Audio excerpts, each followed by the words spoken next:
sai siis jälle masinad ringi ehitatud. Seoses sellega, et 2-sendist plaati on vaja vaasi, 2 senti paks. Terrassiplaat tuleb jalgade peale.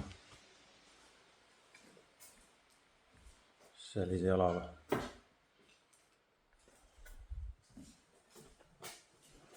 Ja ta ei lõiganud 2 senti läbi, kuna mul on nurk ka veel siin rohkem või siis 45, siis jättis siit alt siukse karva jättis püsti. Ja et seda nüüd saada sügavamaks, siis sai siit kransalt reesitud 3 mm maa, et rellakas kukuks madalamale.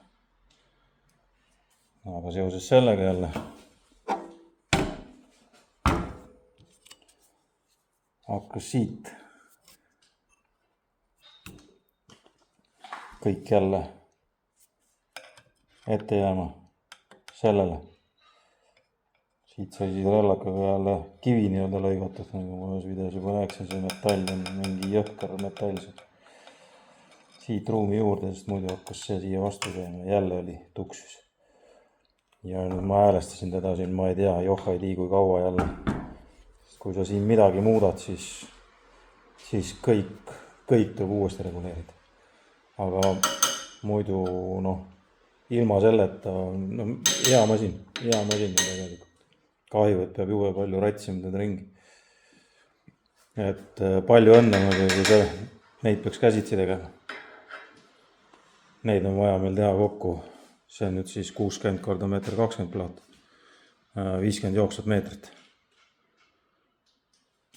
Ehk siis vaasid on vaja 100 jooksvat meetrit 2-sendist plaati.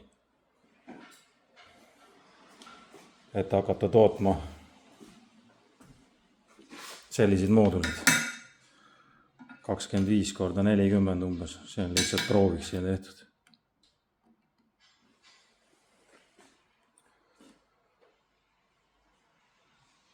Kõva faasimine saab olema.